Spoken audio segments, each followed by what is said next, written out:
안녕하세요.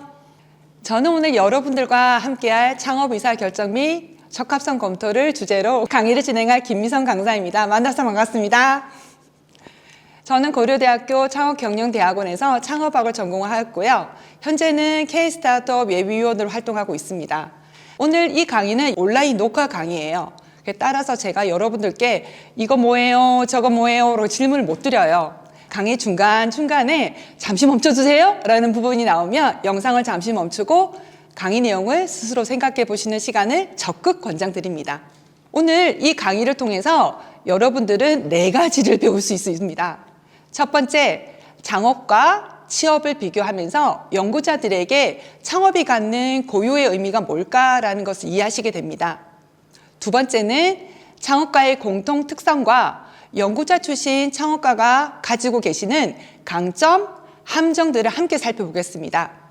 세 번째는요, 창업 적합성 자가 테스트를 도구를 통해서 현재 본인이 얼만큼 준비되어 있는지를 스스로 진단해 보실 수 있어요.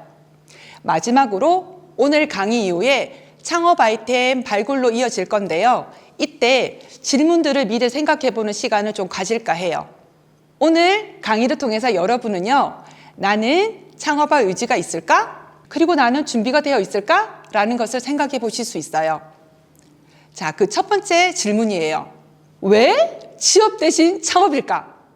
사실 여러분 위치에서는요, 졸업 이후의 선택지가 크게 2가지로 나뉠 거예요. 어느 쪽이 좋다, 나쁘다는 말할 수는 없어요. 하지만 오늘 여러분들께 창업이라는 이 선택지가 왜 매력적이고 또 어떤 점이 리스크가 있는지 제가 냉정하게 좀 말씀드릴까 해요. 취업과 창업을 6가지 항목으로 나누는 표가 아마 보이실 거예요. 수입 안정성 측면을 보시게 되면은 먼저 회사를 가시게 되면은 월급도 매달 나오실 거고 복리후생도 있고 굉장히 좋죠. 반면에 창업은 솔직하게 얘기해서 초기는 수입이 별로 없거나 불안정할 거예요.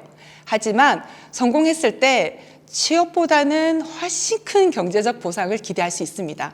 연구 자율성 측면에서는 2가지로 큰 차이가 좀 있어요. 취업을 하게 되면은 어쨌든 회사에 갔으니까 이거를 내 연구가 조직 목표에 대해 종속이 되고 뭐 내 마음대로 하지 못할 그런 점이 없잖아 있거든요. 근데 창업을 하게 되면 내 아이디어가 내가 주도하는 그렇게 진행할 수 있죠. 실패 부담 항목이요. 아마 이거는 여러분이 창업하기 가장 두려워하는 이유일 것 같아요. 그래서 정부가 이런 부담을 알고 재창업자를 위해서 제도를 많이 세워놓고 운영하고 있어요.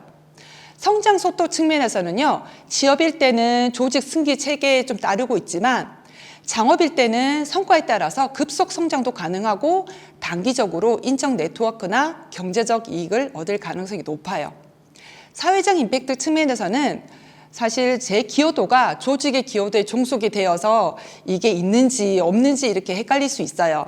하지만 창업을 했을 때는 내 가치가 사회에 직접 창출할 수 있는 기회가 생기게 됩니다. 여기서 가장 중요한 항목이 있어요. 바로 연구기술 활용 측면이에요. 취업을 했을 때에는요, 내가 개발한 기술의 적용 범위가 조직의 사업 방향에 따라서 제한이 돼요. 이는 어쩔 수가 없어요. 하지만 창업을 하게 되면은 내 기술이 그 사업의 핵심 자원이 되어서 추가 수익 창출의 원동력이 되기도 해요. 제가 최근에 겪은 경험 하나 말씀드릴게요. 사업계획서 발표의 심사위원으로 위촉돼서 참가한 적이 있었거든요.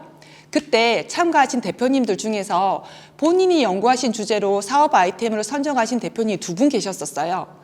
한 분은 수전해 기술을 가지고 오셨고 한 분은 2차원 나노 소재 기술을 가지고 나오셨어요. 다른 대표님들과 다르게 이 2분은 본인의 개발 기술을 발표하셔서 저는 개인적으로 인상이 굉장히 깊었었어요. 심사 결과도 2분 중에 한 번은 좀 통과가 되셨거든요. 여러분, 취업과 창업의 가장 큰 차이가 뭔 줄 아세요? 여러분이 가진 기술이 과연 누구를 위해 쓸 것인가? 이게 취업과 창업의 가장 큰 차이가 될 거예요. 이 점은 곰곰하게 생각을 한번 해보세요. 화면에 막대 그래프가 하나 보일 거예요. 이거는 10개의 기업 중에서 6개 이상 기업이 5년 안에 문을 닫는다는 뜻이에요. 사실 이 그래프가 제가 공감이 가는 이유가 있어요. 저 역시도 창업한 경험이 있거든요. 예비 창업자 프로그램을 통해서 저랑 같이 창업한 대표님이 총 10분이셨는데 지금 그 2명만 좀 살아 계세요. 그 2분의 사업 성공 비결은 뭘까 지금 생각을 해보니까 바로 지금 이 순간까지도 고객과 소통하고 계시고요. 새로운 시장을 개척하고 계시는 점입니다. 제 사업의 실패 원인이요? 사실 초기 마케팅은 잘했어요.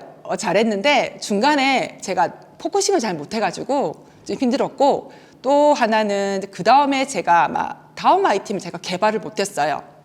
그래서 이렇게 폐업을 하게 됐죠. 아마 이 점을 여러분께서 좀 기억을 잘 해주시면 좀 좋을 것 같아요. 정부 지원을 받는 기술 창업 기업은 53%예요. 일반 창업보다 훨씬 높죠. 그리고 대학이나 연구소 기반 창업, 즉 여러분처럼 깊이 있는 연구를 바탕으로 창업하는 경우는 65%까지 올라가요. 이것은 OECD 평균 42%를 훨씬 넘는 수치예요. 다음은 생존율 추이를 한번 볼게요. 일반 창업인 경우에는 1년차 때 64%에서 5년차 때 36%까지 빠르게 떨어져요. 반면에 대학 연구자 창업은요, 1년차 때 88%를 시작해서 5년차가 되면은 65%를 유지하고 있죠. 이 격차가 뭘 의미할까요? 창업 기업 중에서는요, 기술 자산도 있고 준비가 된 창업일수록 살아남을 확률이 높다는 것을 의미합니다. 네, 아마 여러분이시죠? 기대하셔도 좋습니다. 그럼 구체적으로 연구자들이 왜 창업을 선택하는지 그럼 7가지 이유를 한번 알아볼게요. 첫 번째, 기술 주권입니다. 내가 직접 개발한 기술을 내 손으로 상용화하고 싶다는 욕구예요. 취업을 하게 되면은 내가 개발한 기술은 회사의 자산이 되게 되는데요. 창업을 하게 되면 내 기술은 내 사업의 핵심 자산이 됩니다.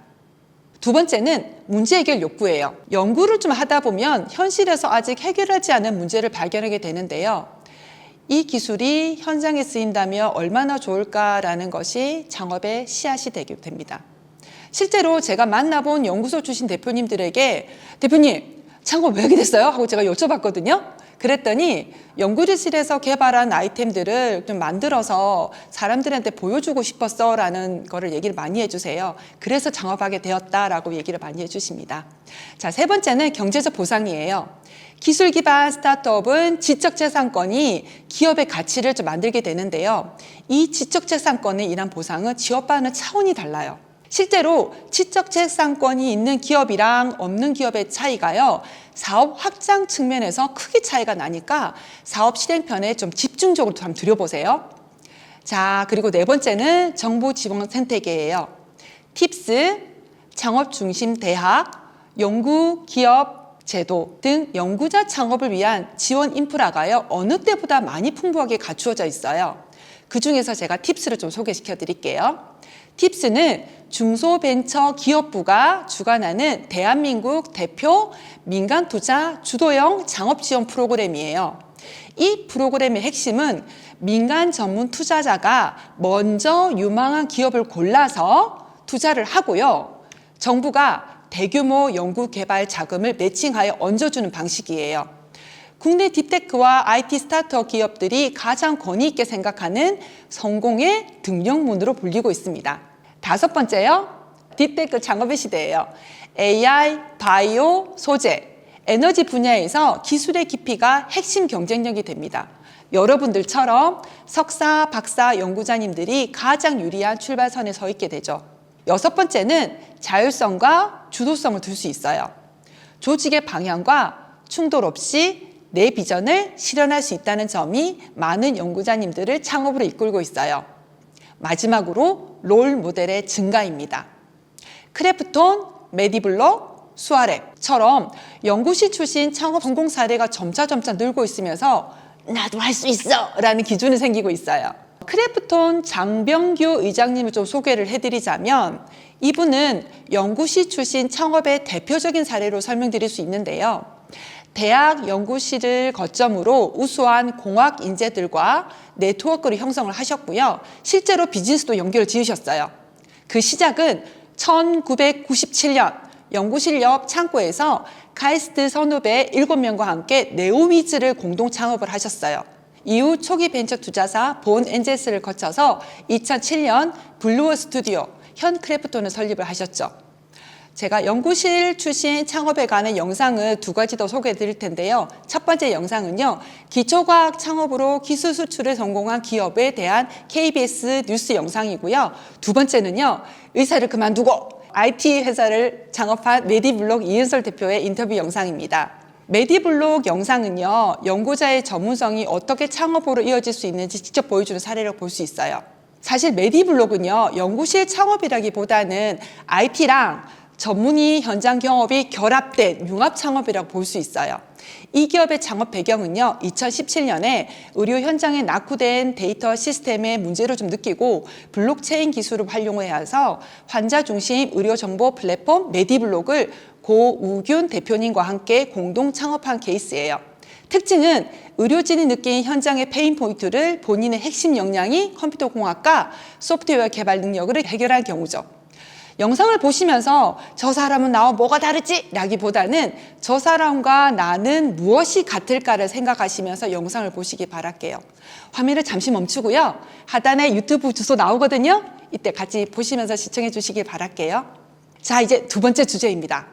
나도 창업할 수 있는 사람일까? 많은 사람들이 이렇게 생각해요. 나는 연구자야. 사업가 아니야. 창업은 특별한 사람들이 하는 거야. 오늘 그 편견 확 날려버릴까요? 사실 창업가는 타고난 것은 아니에요. 그런데 동시에 아무나 할 수 있는 것도 아니에요. 창업가에게는 공통된 특성들이 있거든요. 그 특성들이 상당 부분이 우리 연구자님들하고 많이 겹쳐요. 제가 그래서 그 부분을 좀 설명드릴까 해요. 창업가의 공통 특성 5가지를 제가 가지고 왔는데 그 첫 번째는요, 문제 집착성입니다. 특정 문제를 오래 집중하고 해결이 될 때까지 놓지 못하는 성향을 말해요. 간단한 예시로는 여러분 논문 쓰실 때 생각나세요? 연구 문제 하나 가지고 수개월, 수년에 좀 매달리지 않으세요? 이게 바로 연구 집착성이에요. 두 번째는요, 불확실성, 내성입니다. 답이 정해지지 않는 상황에서 실험을 하고 수정을 하고 하는 이 과정들을 버텨낸 능력을 말해요. 실험에 실패를 하여도 다시 가설 세우고 또 해보고 또 다시 가설 세우고, 아마 이런 것들이 연구자님들이라면 누구나 경험을 좀 해봤을 거예요. 세 번째는 빠른 피드백이에요. 실패해서 배우고 방향을 빠르게 전환하는 유연성. 사실 이게요, 창업의 세계에도 있거든요. 그 이름은 피봇이라고 말합니다. 네 번째는요, 실행력과 설득력이에요. 아이디어를 팀과 투자자들에게 전달하는 능력을 말해요. 사실 여러분들은 많이 해보셨을 거예요. 논문 발표, 학회 발표 등 이미 훈련받은 역량이기도 하고요. 마지막으로 자원 활용 창의성인데요. 부족한 자원으로 최대한 결과를 만들어내는 린 사고입니다. 제한된 연구비로 최대한의 실험 결과를 내는 것, 연구자라면 익숙하죠? 그리고 중요한 메시지가 하나 있어요.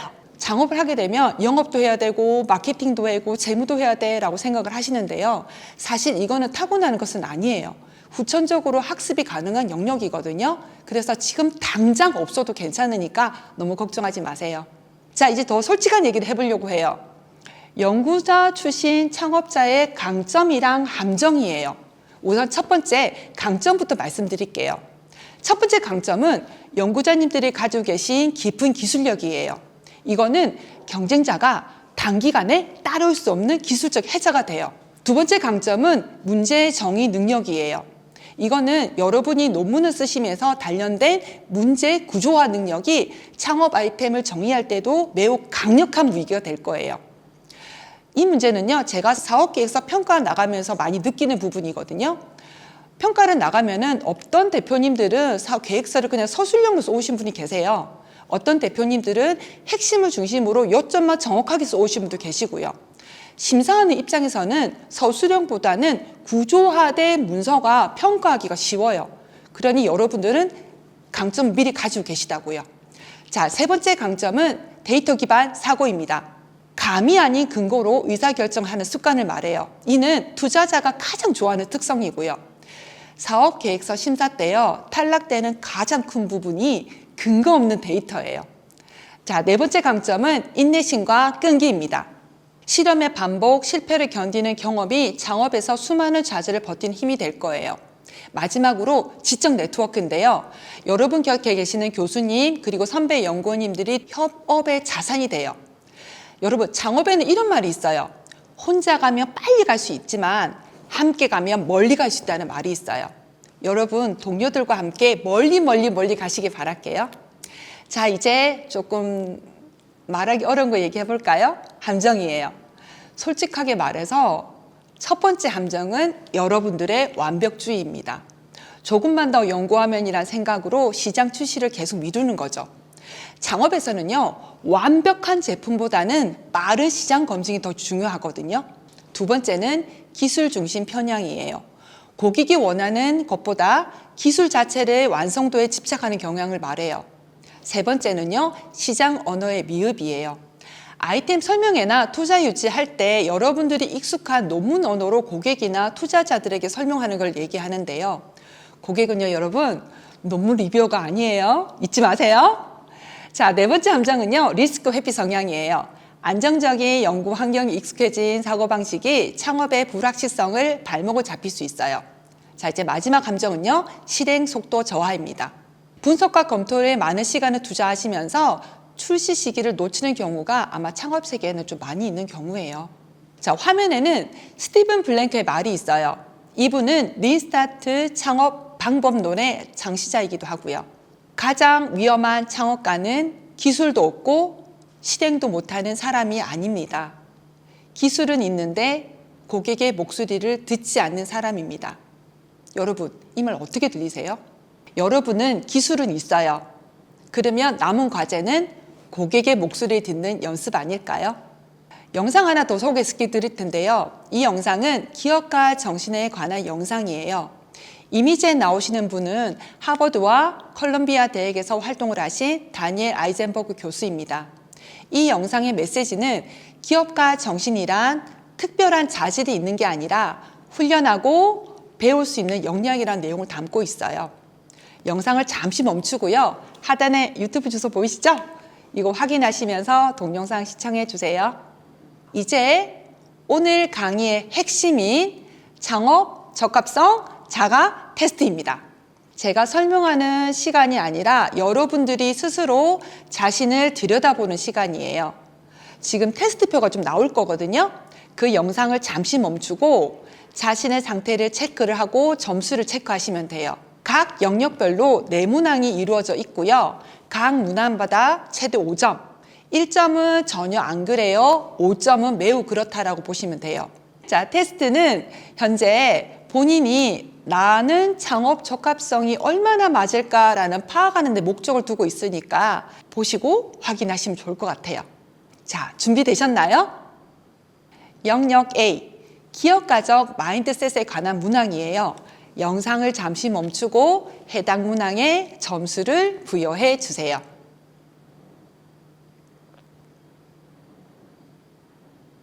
영역 B, 기술 및 전문성 자산에 관한 문항입니다. 영상을 잠시 멈추고 해당 문항에 점수를 부여해 주세요.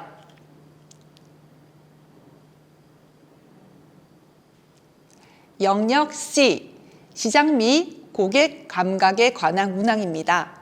영상을 잠시 멈추고 해당 문항에 점수를 체크해 주세요.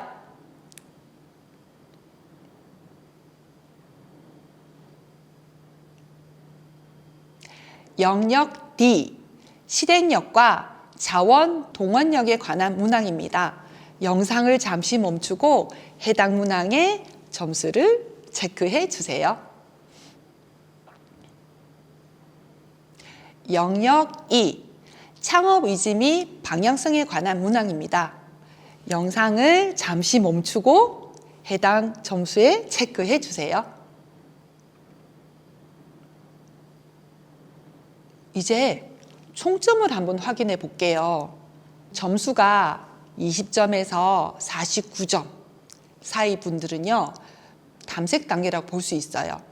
지금 이 상태는요, 창업에 관심은 좀 있어요. 뭐 이게 뭐지? 뭐 하는 거지? 근데 현재 초기 준비 상태라 보시면 될 것 같고요. 점수가 50점에서 74점 사이는 준비 단계라 보시면 좋을 것 같아요. 창업의 기후 동기를 갖춰져 있고요. 약점을 보완하면 창업 아이템을 구체화할 수 있는 시점인 것 같아요. 점수가 75점에서 100점 축하드려요. 4위는 실행 단계예요.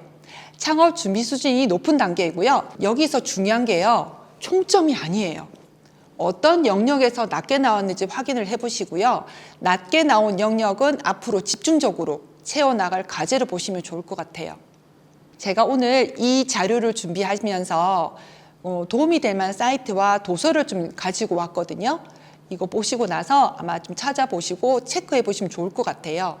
첫 번째는 오늘 우리 자가 테스트 하셨죠? 그거 이외에 K-스타트업 사이트에서 창업 역량 자가 진단을 해볼 수 있거든요. 우선 K-스타트업 접속을 해보시고 로그인을 하시고 나면 왼쪽 상단 사업 신청 관리라는 탭이 있어요. 이 탭을 선택을 하고 마이 페이지를 선택을 하면 하단에 창업 역량 자가 진단이 나와요. 이때 신규 자가 진단에 나와 있는 내용을 입력하고 진단을 하시면 됩니다.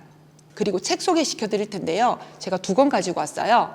첫 번째는 Value Proposition Design이라 그래서 고객이 원하는 제품과 서비스에 관한 책이에요. 이 책은 제가 교수님께 추천받은 책인데 제가 공부하면서 굉장히 많이 도움받았던 책이거든요. 보시면 좋을 것 같고, 두 번째는 성공의 스타트업을 위한 24단계로 자세하게 설명해 둔 책이 있어요. 이 책들이 여러분들이 오늘 수업하는 전 과정에서 꼭 도움이 되시길 바랄게요. 자, 이제 마지막이에요. 다음 수업을 위해서 내 연구가 가장 자신 있는 기술, 또 결과는 무엇인지 한번 생각해 보시길 바랄게요. 자, 첫 수업 무사히 끝내신 거 축하드리고요. 남은 여정 무사히 마무리 지으시길 바랄게요. 그럼 제 수업 이어 마치도록 하겠습니다. 감사합니다.